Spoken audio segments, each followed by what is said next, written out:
I guess I justified that dairy wasn't that bad. I was doing all these other things. And those other things, by the way, took years. I mean, I stopped eating meat right away, but then taking out the makeup and the clothes and the products took years, and really asserting myself in my life and saying, no, that's not my makeup, not my clothes, not my food.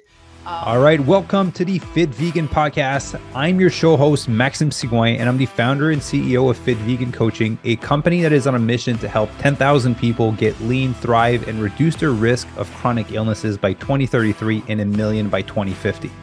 I believe that having a fit, healthy body and mind is the foundation to living an incredible life, and this is what the show will give you if you choose to listen and implement. Enjoy the episode and have a great day. All right, good morning, everyone, and welcome to another episode of the Fit Vegan Podcast. Today, I'm joined by a very special guest. I'm going to read a little bio because it's very impressive. You're a very accomplished woman. I'm going to read parts of it, but know that it's potentially 50 times longer than everything that she's accomplished. So Alexandra has appeared in over 100 featured films and television programs, usually as the first or second female lead. She's also internationally recognized from her 5-year starring role as Stephanie Holden in the TV series Baywatch, which many people are familiar with. You're also a dedicated and accomplished athlete. So in 97, you trained for the World Ironman Championship in Hawaii, which I didn't know that at first. And yeah, basically completing Ironman is completely incredible. You complete in 13 hours and 18 minutes. You also swam Key West, a 12.5 mile race in 2014, and you swam 22 kilometers off the coast of Mexico. So Alexandra, welcome to the show. Thank you so much. It's really a pleasure to be here on your podcast after you appearing on our podcast. Yeah, I'm very happy to have you here. Doing some research into you was it was really cool. I definitely learned a lot of things. In my mind, I was a little bit familiar with you, but a little bit more with Doutsy because of kind of the game changer. I didn't know you did so many things as an athlete as well. So I'd love to kind of dive into, obviously it's a vegan podcast. So I'd love to dive into like what got you to become vegan, and then we can dive into the rest after. Okay, great. Well, we'll start with that. I became vegetarian when I was 14 after reading a book called Diet for a Small Planet. This was 1974 or something. I'm 60 now. So, and then a few years later, I read another book. I just think these books and movies are just so influential, right? And I read another book called Animal Liberation by Peter Singer. And the first book was more an environmental reason to go vegetarian, to give up meat. But Animal Liberation was an animal rights treatise and really opened me up to what's going on with animals. And then in my 20s, in my modeling and acting contracts, I would put in that, the makeup used on me couldn't be tested on animals. I stopped wearing animals in my 20s, which was not easy in the early 80s. Yeah. I basically had plastic shoes from Payless. That was pretty much my only option for shoes. Now you have a plethora of options. And then, it's one of the biggest regrets of my life, but it took me until I was 47 to actually go vegan, to get rid of the last vestiges of dairy and eggs. Yeah. And that was because I had struggled with an eating disorder in my 20s. And so I sort of used it as an excuse. Well, I don't know if I used it as an excuse, turned out to be completely incorrect. But that if I deprived myself of certain foods, I might go back into the eating disorder I had for 12 years from 16 to 28. And so that was my story. And then one day when I just decided to go vegan, it was amazing the transformation that it had, not only in me as a person and my outlook on life. You'd think, 40 years as a vegetarian, 37 years as a vegetarian or something, I would have not had a huge change becoming vegan, just taking out some dairy. No, I had a huge change. I mean, I'd given up wearing animals, using animals in my cosmetics and lotions and products, and eating animals, dead animals, but giving up that last vestige just changed me and also improved my relationship with food. even more, so that I was even farther away from ever going back to an eating disorder. Yeah.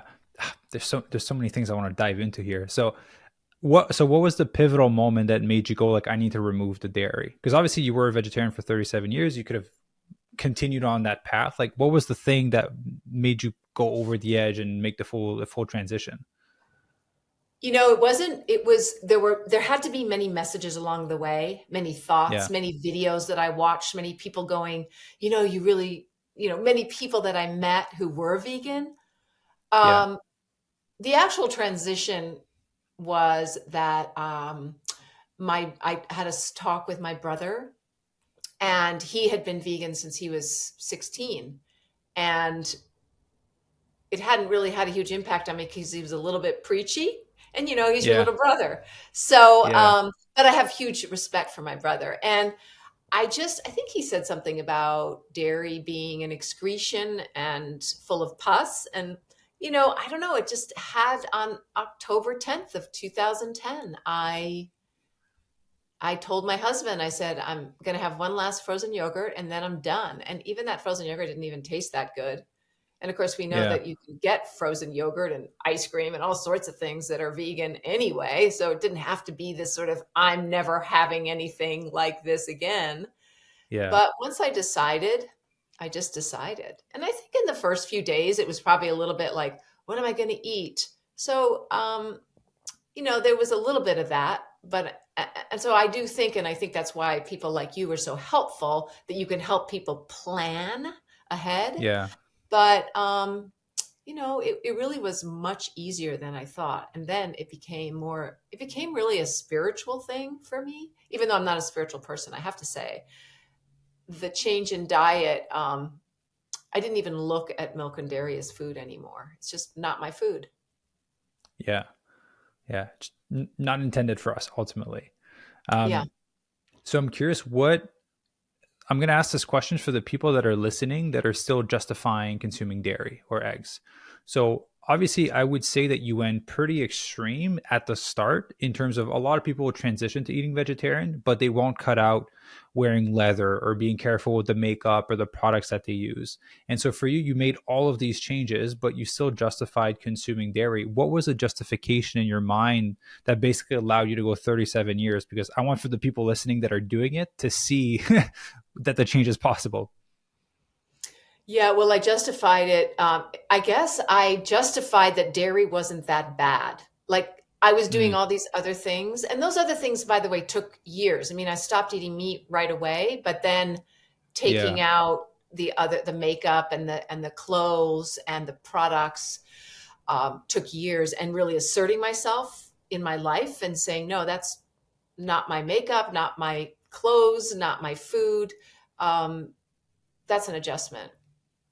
yeah, for What sure. I've learned from now is that from all the doctors that Dotsie and I have interviewed on our podcast, Switch for Good, and we've done 260 interviews, a lot of them doctors, every single one, except for one, Dr. Michael Greger, every single one said giving up dairy is so much more impactful on your health and so impactful for the animals and the earth.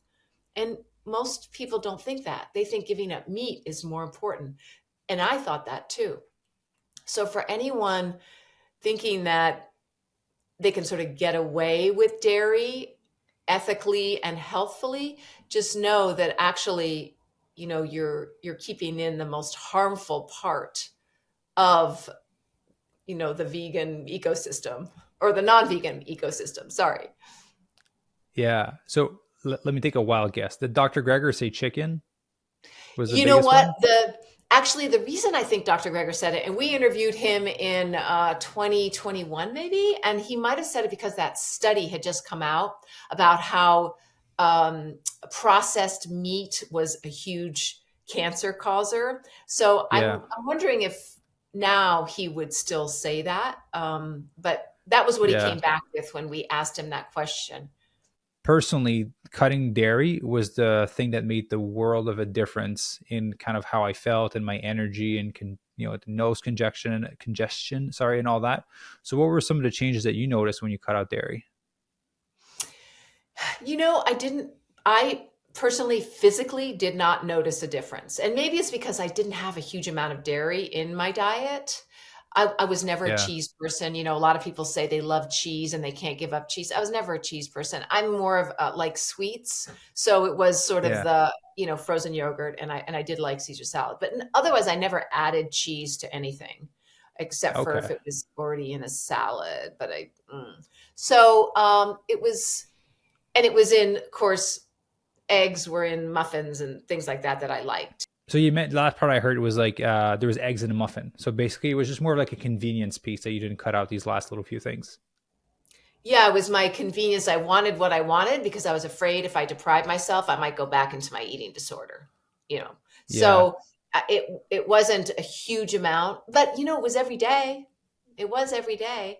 Um, it was more emotionally.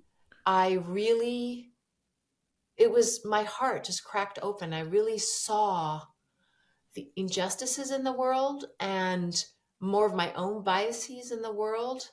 It was really interesting. I had no idea that it would change me so much to make that one step, but it really did. And my heart opened up and I was more loving and patient, and I can't, it was such a surprise to me. Um, Yeah, it was a real surprise to me that I would have such a change like that. I thought I was doing it for the animals. It turned out that yes, it helps animals, but also helped me so much on a spiritual level. Yeah, I feel like a lot of people become more compassionate and empathetic once they transition. And, not to say that that's the only reason, but when you think of it, as you guys know, because obviously you and Dutch are working in that world, like they're impregnating cows, they're super stressed. And so all the fear and the hormones are getting into the milk, and then people are drinking the milk. I don't think it can be that good for your mood and your energy on a day-to-day basis. No, you're exactly right. Yeah. So I definitely want to talk about the next chapter, kind of switch for good and all that. But I want to talk back to the modeling days and your acting days, because I used to do modeling internationally as well. Yeah. And the makeup thing was challenging. And that was been like maybe like five, that was maybe like 10 years ago. So how did you navigate that? Because I think you mentioned like mid 70s is kind of when you started modeling and doing the acting.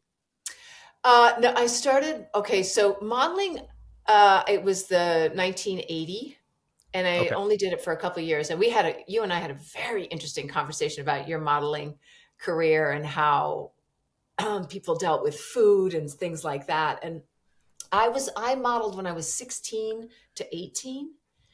And then I was cast in a role to play a model in a TV movie. And so I moved to Hollywood and shot the film and never left. So it wasn't until I was in my I would tell my modeling agents I wouldn't do any fur. So couldn't wear Yeah. fur in any of my things. Makeup, there wasn't really, I didn't assert myself there, although I was always happy to have MAC because MAC was around then. Yeah. Now I don't use MAC because they do test on animals now because they sell in China and they're forced to test on animals. But back Yeah. then, MAC and Joe Blasco were the two companies that were cruelty free. And so because I was doing well in Hollywood, I was able, I was playing the lead female often. Yeah. I could put that in my contract And more that leverage. makeup. I had more leverage, yeah. And so, but I do remember doing a modeling job for British Cosmopolitan in Antigua, and the only shampoo there was Flex, which was Revlon, which was tested. So I was there for 2 weeks. I washed my hair with soap. With the soap Yeah. bar, the bar of soap. Nobody knew. It was just me and my, feeling like ethics, like I had to just, you know. Um, but yeah, I'm sure the makeup that they put on me there was tested on animals, unfortunately. So Yeah. But in the 80s, early 80s, when I was in Hollywood, I started, I think it was probably 82 or 3, my first or second year there. I started putting that in my contracts. And it was funny because no one ever balked. None, the makeup artists were happy to accommodate me even back then. Yeah. Um, they often didn't know what was okay. And so, and it was, there was no internet there. So it was harder to figure it out. Yeah. But yeah, you could figure it out. And there was, two very ubiquitous brands used in Hollywood, Mac and Joe Blasco, which, well, I would just say that and they'd be like, oh, okay, that's fine. Yeah. I remember that's what I was using when I was modeling was Mac for our shoots and for the runway. It destroyed my skin though, but like that's the only one I wanted to use. But like Mm. it gave me so many like, yeah, my skin was dry. I was getting like more pimples from it. But I kept going back to it because that's the only one I wanted to use. I know it sounds funny. A lot of people didn't know that I was wearing makeup when I was modeling. So a lot of people don't know me from those days.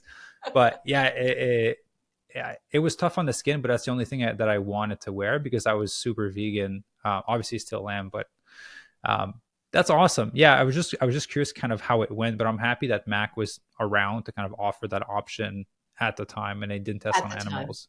Yeah, and it was, and John Paul Mitchell was around then too, and they were actually the first brand that I remember that trumpeted the fact that they were not tested on animals. So that was kind of cool. Now a lot of companies will trumpet the fact, but back then that was not a thing until John Paul Mitchell. Yay, John Paul Mitchell. Yeah. It's definitely more of a cool thing now, and companies feel like they need to do it. I have a Yeah. lot of friends that are entrepreneur and kind of the startup phase. And yeah, when they talk about creating a product, they're like, it has to be vegan, it has to be cruelty free.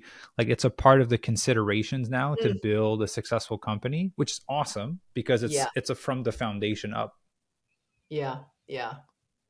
Yeah. So if you're comfortable with it, I love to kind of dive into the eating disorder component with kind of going vegan. So Sure. are you okay with that? Yes, yes. I have always admired how you are so honest about it too. So thank you. I think it's helpful that we just discuss it.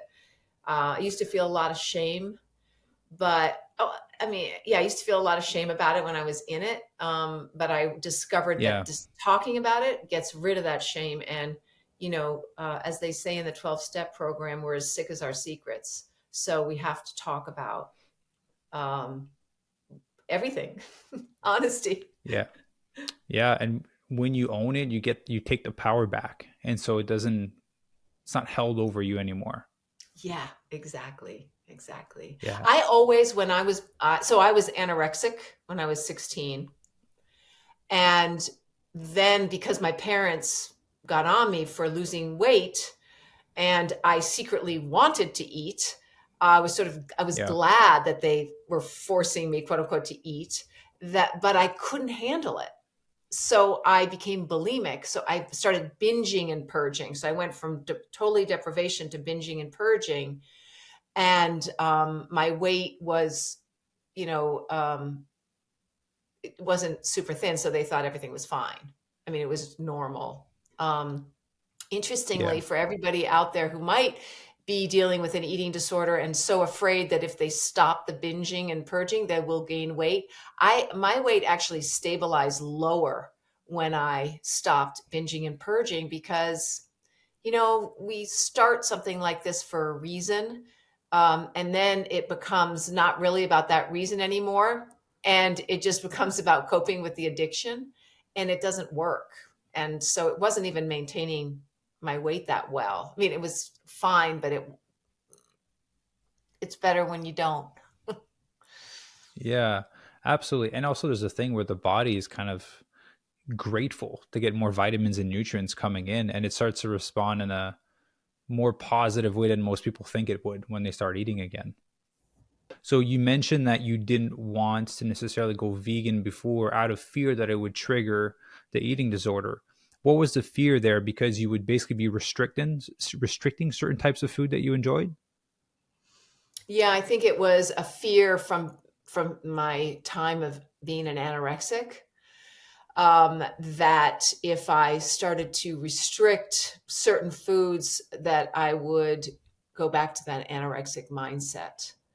But the truth is, as a woman in America, we always have this little voice in our head saying, don't eat this, do eat this, don't eat this. So Yeah. I'm always, I've been restricting, being aware, not eating everything I wanted anyway, my whole life. I mean, all of Yeah. us have to do that in this environment of fake foods and Yeah. processed foods and so much unhealthy and addictive foods. Yeah. An Um, overabundance of calories. yes, so we all have to be aware. So, but I did think, yes, that I was going to go back into my anorexic phase, or I would restrict, and then I would want to binge, Yeah.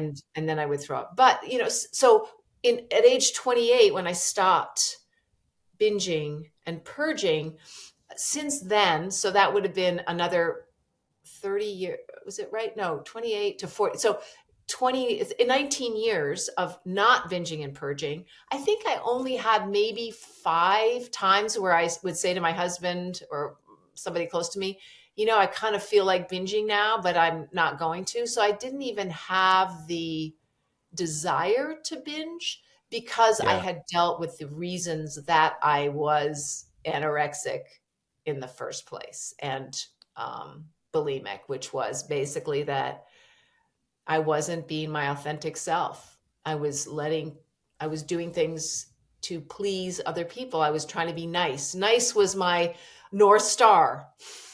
I thought Yeah. being nice was so important. And now I realize that being kind is so much more important. And there is a difference, very For much sure. difference.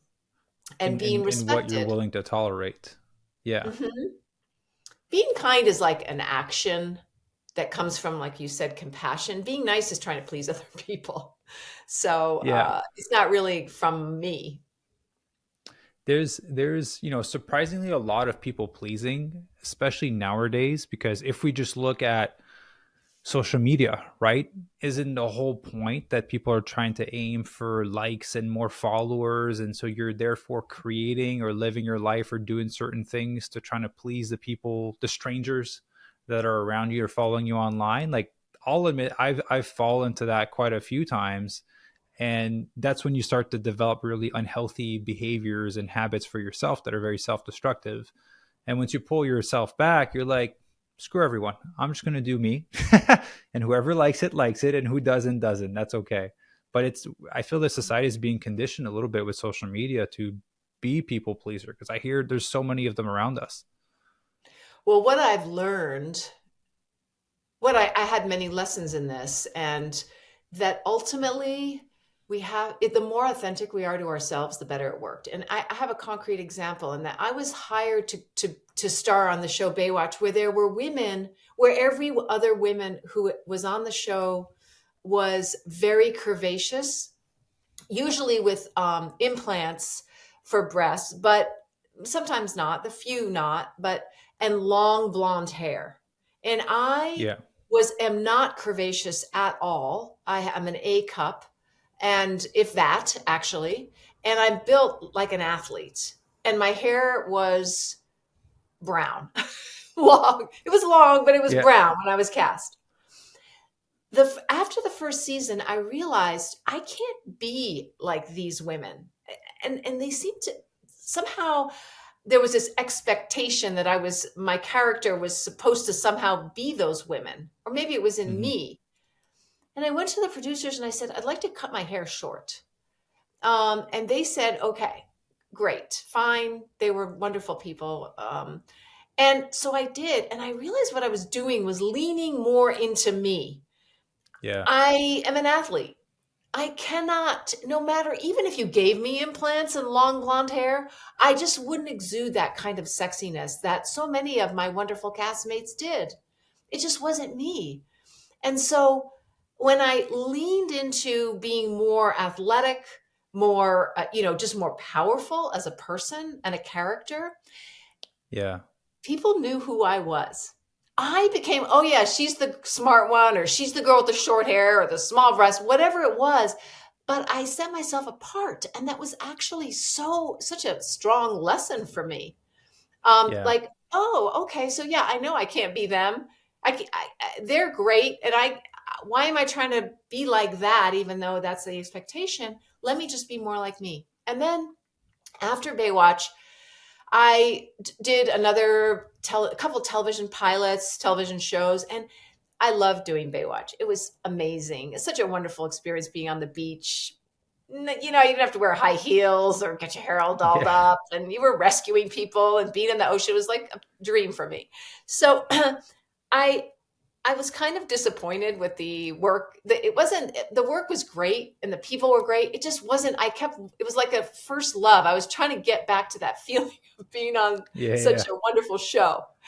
And I couldn't get, so I had the opportunity of participating in the Hawaiian Ironman. And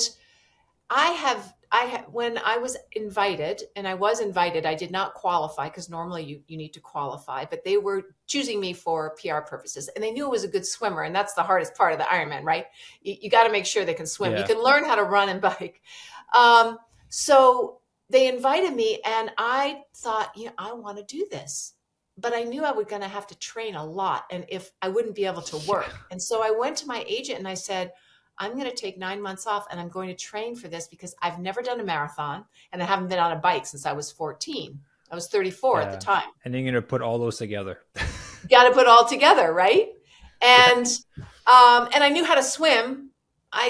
Don't think I'd ever swum 2.5 miles like an Ironman, but I knew how to swim. I was pretty confident about that. And my agent said, go for it, Alexandra. There's more to life than Hollywood. And I thought it was going to hurt my career. And what it did was so interesting because after you're on a show like Baywatch, which people back then at least looked on with real disdain, and they thought you were just all sort of used, the actors were, airheads and yada yada. They didn't respect the show, they didn't respect the actors. After you do an Ironman, people back then, when not many people had done an Ironman, they Yeah. respect you. And Yeah. so my career actually improved. And I thought, wow, that's such a good lesson to know that when you step out and do something that you need to do personally that excites you, it can often have benefits that you didn't even know about for years after that. Instead of people coming up to me going, you were on Baywatch, right? They would say, you did that race, right? Because it was highly publicized. And so it was amazing. And yeah, I guess those were the lessons I learned in terms of, you don't have to be nice to garner appreciation and respect from people, which is what all of us humans want. Um, Yeah. Isn't yeah. it Oh, interesting that you get more of that once you lean into who you truly are? But it's so, and I'll just kind of share from personal experience. I think it's hard for a lot of people to know who they are. I definitely struggled with that. And then to have the strength to lean into it, because then you know that you are, like you mentioned, setting yourself apart from everyone else, and while everyone is trying to fit in. But the thing that people don't realize is that once you stand out, you start to attract your people, like the yeah. right people come to you, versus trying to fit into a crowd of people that will never accept you in the first place because they don't even accept themselves yet. Tell me about what you mean by when you say you didn't know who you were or you had trouble accepting. Yeah, well, I'll just grab like a recent example. When my late fiance passed away, Mhm. I was her caregiver for 5 years. That was who I was, and so that's when I was training for Ironman at the time and doing all these races. That was my alcohol, my drug. That was my distraction. And when she passed away, I was like, what do I do with myself? Like, Mm. my friends like, do something fun. I was like, I don't know what that is. What do you mean do something fun? I don't know what's fun. I was like, go get a massage, go play sports. And I did these things and I was like, yeah, they don't connect that much. And it took me a good like 1.5 years to 2 years to be like, and now I'm more settled into it. It's going to be 3 years that she passed away in February. But now I'm more settled into it. Like, okay, I know what recharges my battery. I know what is fun. I'm way more certain of who I am and where I'm going. But it took time to kind of discover that when you've built your identity in something else that for me was out of need. But for Mm. certain people, it's just out of fear of not fitting in, so they'll pretend to be someone. Yeah. Yeah, and guess what? It happens all throughout life. There's going to be another time, just speaking as someone who's maybe 30 years older than you. No, not quite. 25 years older maybe. But there are going to be several other times when we all have to change our identity a bit, whether it's, for parents, it's when maybe they become parents, or when Yeah. the kids leave the nest, or when you retire, when you get fired. For athletes, it happens, like I'm sure Dotsie and you might have discussed. She's done an amazing job of having a full and exciting life after being an Olympian, but a lot of people can't make that transition. And yeah, and for me too, as an actress, right now I'm taking care of my mother. I moved to Oregon out of Yeah. LA to Oregon last year, and it's been an identity change for me, completely, Yeah. because I can't really be an actor right now. I still audition, but it has to be a really good job for me to be able to leave it with my husband and my brother. So yeah, Yeah. there's going to be identity changes. And so it's good for us to learn from the earlier ones. Yeah, definitely. When I stepped away from Iron Man, that was a big identity shift, because when you did yours, you spend so much time training that it kind of becomes a part of who you are. And then once you're done and you don't train twice a day, 6 days a week, you're like, what do I do with myself? I don't. I know how to bike, swim, and run several times a day. But then you have to rebuild your identity into like, okay, I don't have to work out twice a day. I can be comfortable with not working out twice a day. Yeah, it's definitely a big adjustment. Um, w- Yeah, w- I think it's important. I mean, for me, now I was always that kid in school who wasn't great at anything, but I did a lot of things, like I was on this team and that club, and did well in school and had friends, sort of like that all around average person. Um, and it's really been important to me in my life as an actress to not just have acting. Like, I was once in acting class, and an yeah, actor who worked a lot was in next to me, and he goes, "Oh, I'm so glad I have this class, or I'd have no reason to wake up in the morning," because he wasn't working as an actor. And I thought, oh my God, I am super busy when I'm not working as an actor, because I have all my, I work out, I have my volunteer stuff, so much activism that really made me excited about life. And so acting wasn't my only identity. Now, that doesn't, for some people, they need to just focus on one thing and become great at one thing. Um, yeah, it's just that when you lose that or things change, it can be devastating. Doesn't mean you can't pick yourself up. So I think my sort of well-roundedness has helped me weather the ups and downs of, well, certainly like a career in Hollywood, which, it can be tough on the ego. And for sure.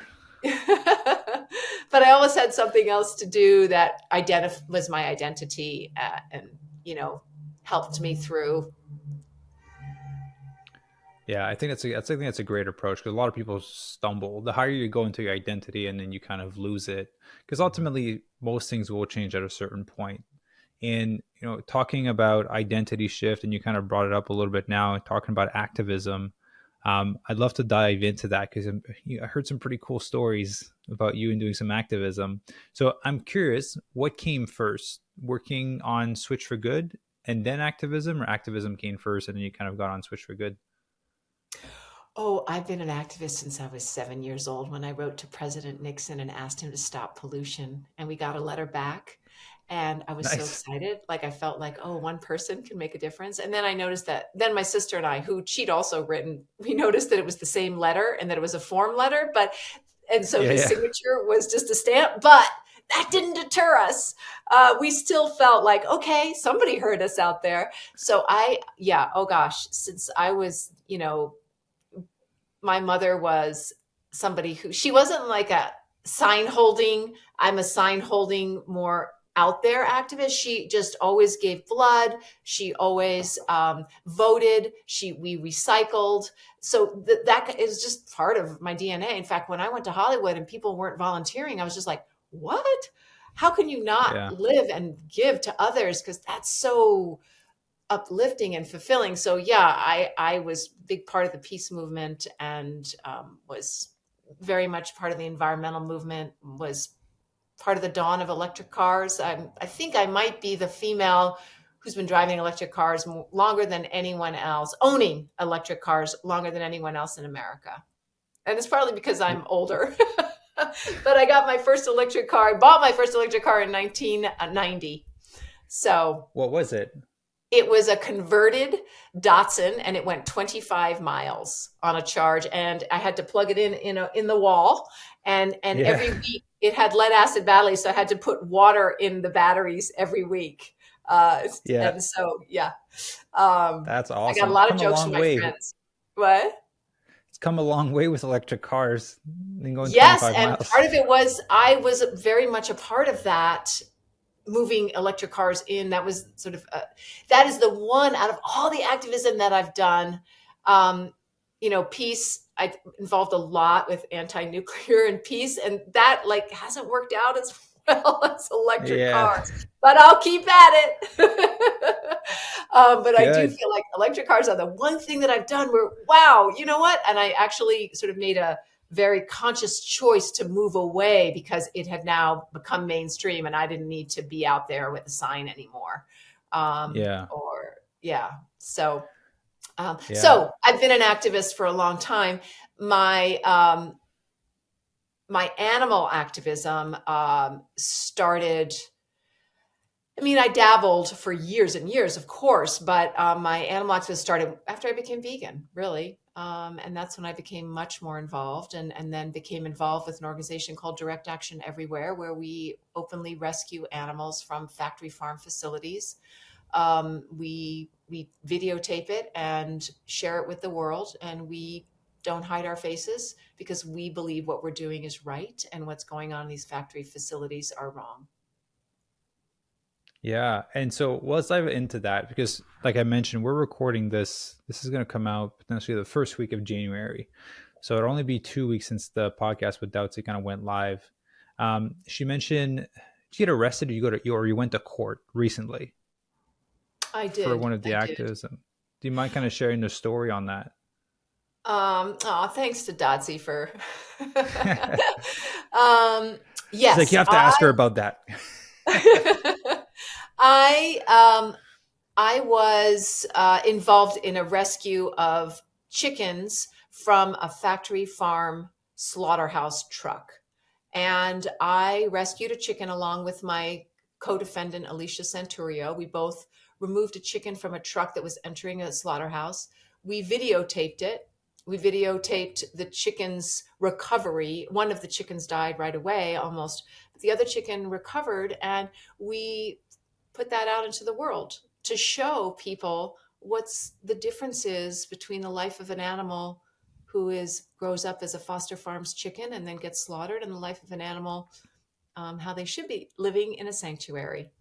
So, and I've done many open rescues and been on videos, and usually the farms, the facilities, I don't like to call them farms, the facilities don't go after you because they don't want anything to come up in court about what's actually going on behind closed doors. So, so I was happy to go to court when I received a notice that I was going to be charged with theft, because I want the laws to change, and the only way the laws will change really is if people start testing them, and and bringing these cases to court to show people that animals should have rights. And this case we won after 9-day trial. The jury found that we did not steal the chickens, and that foster farms viewed them as having no value. They were extremely sick, both of them,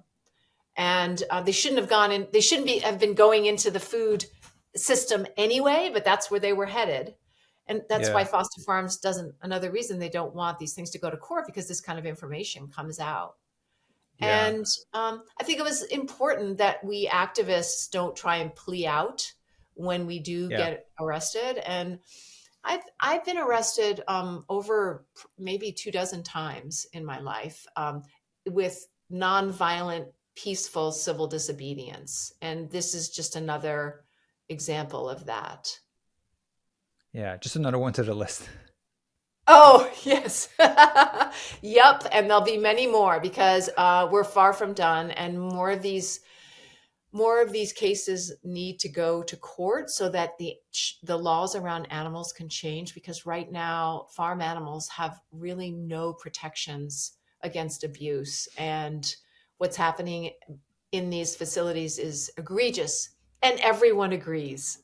It's not even there's no contention. Every Americans who see the videos that we shoot agree that it's terrible. They just don't Yeah. have the belief system that they can go vegan and not be part of it, not contribute. But you're one of those people that are helping people realize that, yeah, that we don't have to be part of this system. Yeah. I feel like, yeah, it is challenging because I think once people see the video, it's hard to deny it and it's hard to ignore it because even though you don't know anything about farming and procedures and kind of how they do things, you know it's wrong automatically when you see it. And yeah, the big part I think is education, right? For people to be like, well, if I remove this thing that I believed my whole life was the one thing that I needed to eat, which is protein every day, then am I going to become sick? Right? Am I going to become weak? That's kind of people's fear. And so I think it just comes down to us continuing to do education and bringing to light the things that are happening in farming, but also being like, hey, you can remove all this excess protein. It's not even good for you, and you can still thrive. But it's getting that information out to. I feel like the outside of the states, New York's pretty good, LA's pretty good, California's pretty good, but the center of the United States is struggling a little bit more with vegan education, plant-based eating, and kind of options being available.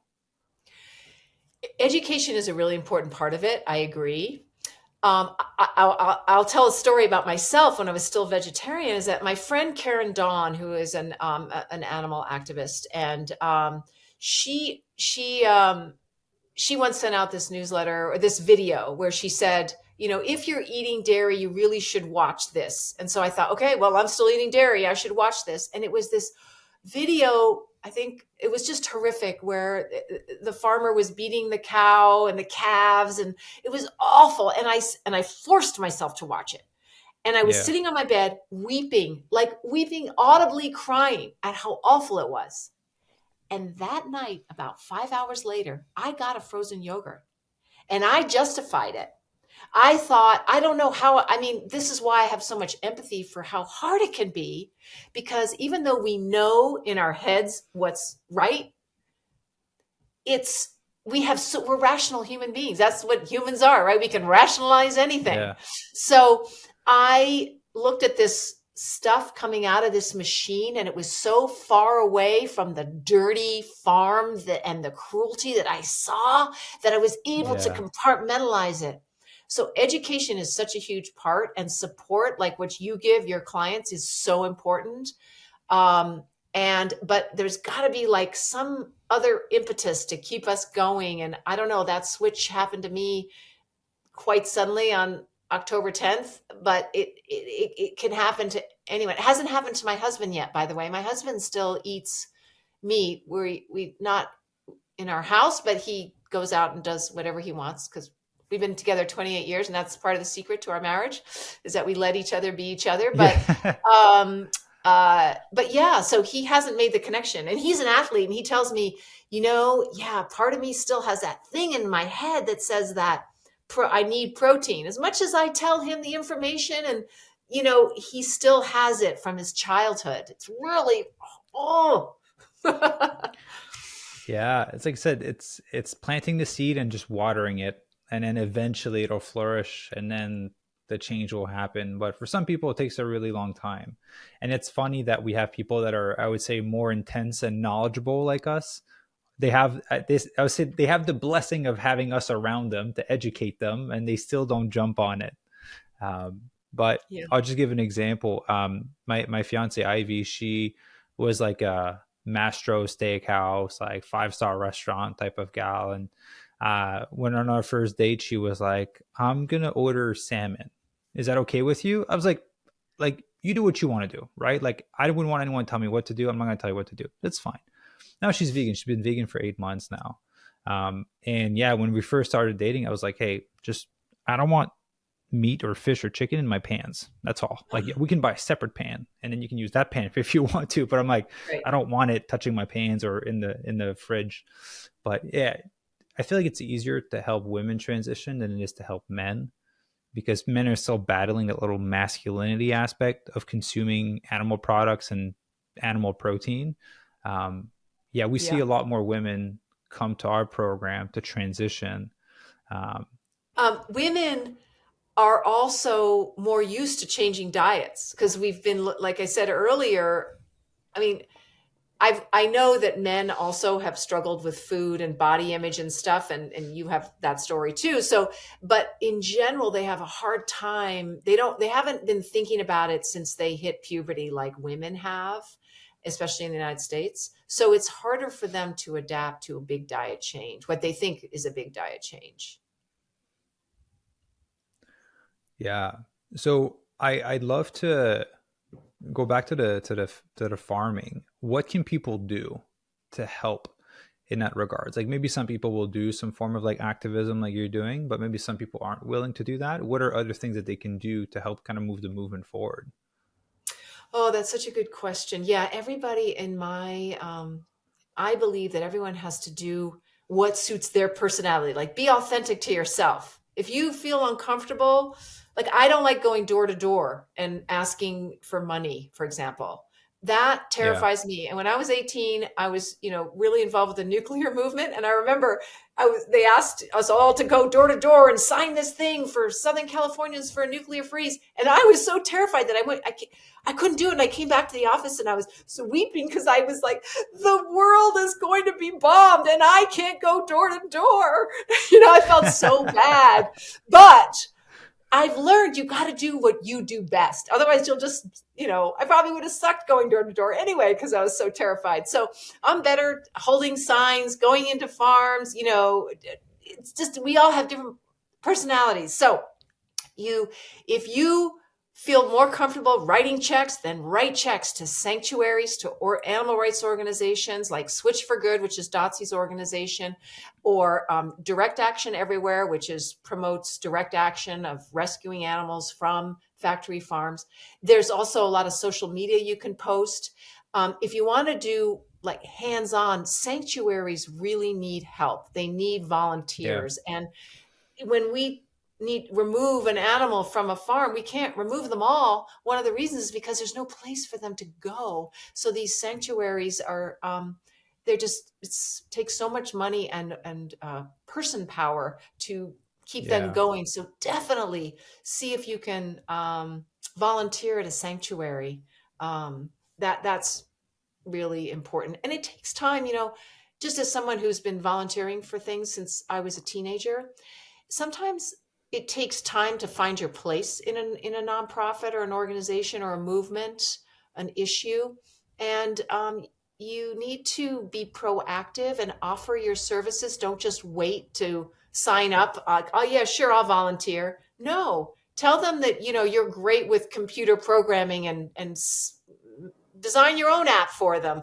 You've got to be proactive in getting involved because people who run nonprofits and sanctuaries, they're so busy, they don't have the time to tell you every step they need you to do. So that would be Yeah. my It's a piece lot of better if you advice. come with your, it's a lot better if you come with your strength to be like, Come hey, I with can know help your with strengths. this. Yeah. Yeah, find out what they need. Of course, you got to listen to what they need, like we do in health coaching, right? You find out Yeah. what's going on with them, but then we offer what we have and are proactive about it. Yeah. So I love that you said that, because when I first went vegan, I obviously wanted to do a lot of things for the movement.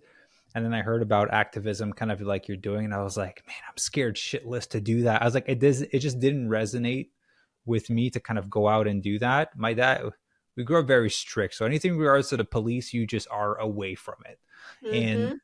so I finally found my place now. Ultimately, like, I help people become the shining light in their community. So if I can get one of my clients, to thrive and look great and feel energetic on a whole food plant-based diet, they go into their community, their light's going to touch everyone around them, and everyone's going to be like, hey, you look so great, what are you doing? And then you have the opportunity to share, and then it kind of has that ripple effect.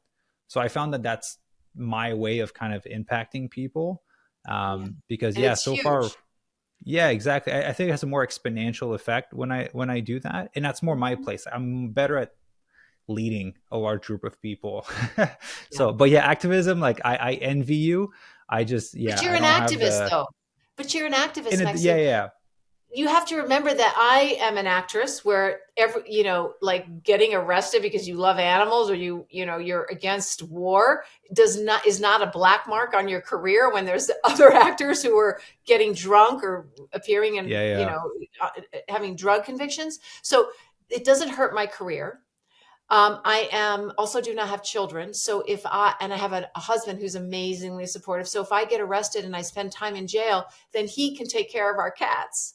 And because I don't have to worry, yeah. I make sure there's times when I've been an activist where I've had to say, okay, I can't get arrested because I'm working the next day. I literally had that once when I was putting a peace sign into the Hollywood sign. It was during the Iraq War. And we hung this peace sign in one of the O's of Hollywood. And as we were coming down, we got arrested by a ranger. And he's like, I'm going to arrest you unless you take that sign down right away. Now, if I hadn't had to show up on a set the next morning, I would have been like, okay, see ya, arrest me. I want that sign, But because I had to show up on the set, I trod back up there and took down that sign, that peace sign. It was up for maybe 2 hours. Yeah, So everybody has to do what's best for them. They cannot blow up their lives for activism. Otherwise, you're no good for anybody. yeah, Um, exactly. yeah, so you have to be and be well rounded. Like you've got other stuff going on. You've got Ivy. You've got your business. You can't just destroy those. Otherwise, you Yeah, won't have an effect in the long run. yeah, for sure. Well, I love to, obviously another area where you're having impact is with Switch for Good. So how did that kind of come about? And I'm curious now that I know your story, is it because dairy was the last thing that you needed to cut that kind of made you want to go do Switch for Good?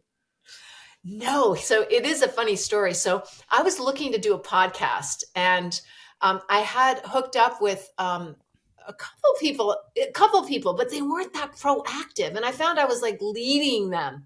One was Mm, in the vegan space, and another one was in a different space. But I felt like I was doing the work. And then I'm on a panel with Dotsie, and I'm backstage, and she walks in with her husband Kirk, and they're like beautiful, right? They're just this beautiful couple, and I'm like, oh, and I knew that she was going to be on the panel with me. It was a athletes panel at Mercy for Animals, and I'm like, she is like awesome. And then she was on the panel, and I thought, you know what? She has drive, she has commitment. She is passionate, and she also had an eating disorder like I. So we were two women who struggled with disordered eating, and we cared about animals and being healthy.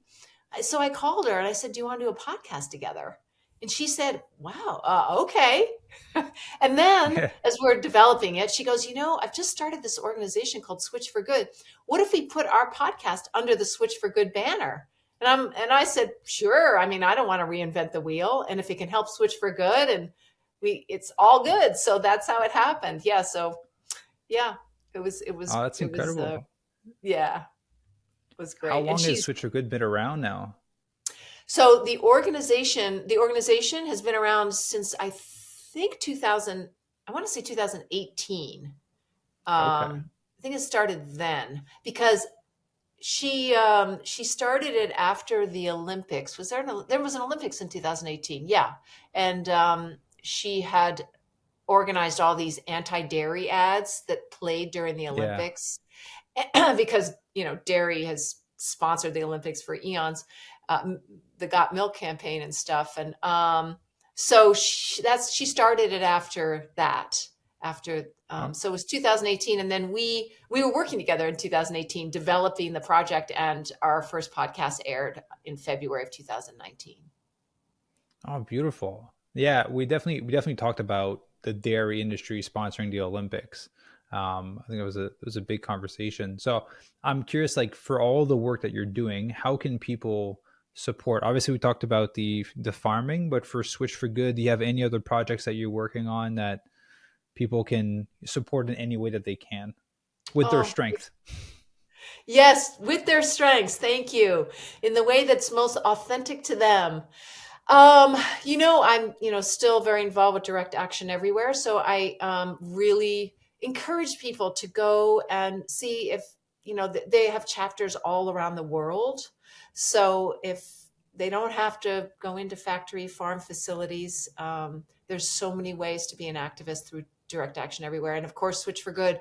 But otherwise, no, I just would love it if people would, you know, think about being kind to, Ingrid Newkirk said, be kind, be kind, be kind. And that is the mantra that I have used in this part of my life, because I realized be nice, be nice, be nice did not help anybody, and especially not me. And so, yeah, I just hope people will be kind, be kind, be kind in 2024.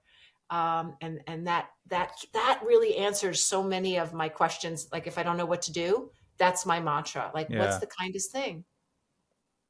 Yeah. So you mentioned Direct Action. What's the website for that? Directactioneverywhere.com.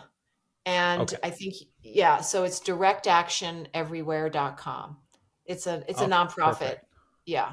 Yeah, I'll link for the people listening. I'll put it in the description on YouTube and podcasts, along with the Switch for Good as well, because I know there was we talked about a bill to be able to change the milk in schools so that there would be soy milk. Did that go live? Do you guys still need more signature for Yes, we those? still need signatures for that bill. And I think, unfortunately, what happens is, my understanding is, for a bill, if it doesn't get passed within the calendar year, then it has to start all over again. So we will need Okay. to get support for that. So to go to switchforgood.org to look to sign that petition. Sorry, go to switchforgood.org to find out what you need to say to your representative if you're living in the United States, so that they will know to vote for the Add Soy Act, which is what the bill's called. Also, Yeah. one last thing, what people can do in 2024 is to vote. Please vote.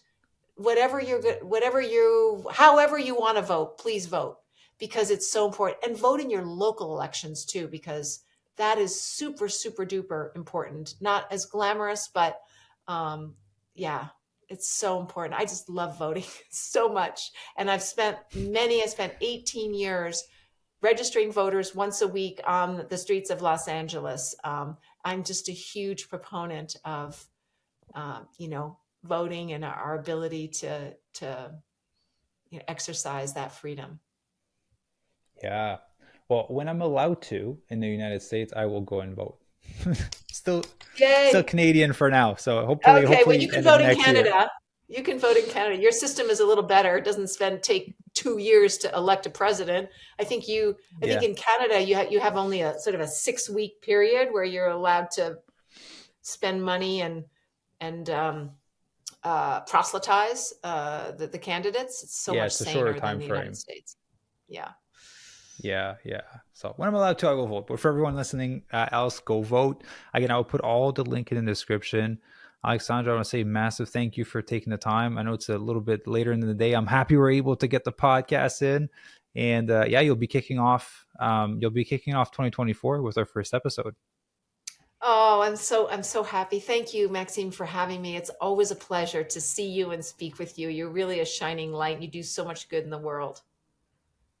Thank you. I appreciate that, and hopefully we get to connect in person next year. That'd be all. You mean next year, 2025? 2024. Yeah, yeah, 2024. This will come out in January. Yeah, in 2024, because you're in California, right? Well, no, now I'm Oh in no, you're in Oregon with my Oregon. mom. Yes. Yeah, I'm in Oregon with my Um, mom, but not far. How far is Seattle? Seattle's in Oregon, right? It's Into Washington. my It's right north. Yeah. Do you go to okay. Seattle? Well, there's a vegan expo, Planted Expo, happening in April 20th to 21st. I'll be speaking there. Oh, Um, okay. I think Doutsy spoke at the one in Canada potentially a while back. I was supposed to share the stage with her and Rich Roll, but was legally not allowed to go back in Canada at the time. So now I'm locked into the States, so I'll be able to go. So yeah, Seattle in April. So maybe we can connect there. That would be wonderful. Awesome. Well, again, thank you for jumping on the show. Everyone, thank you very much for listening, and hope you all have an amazing 2024, and we'll see you guys in the next episode. Bye.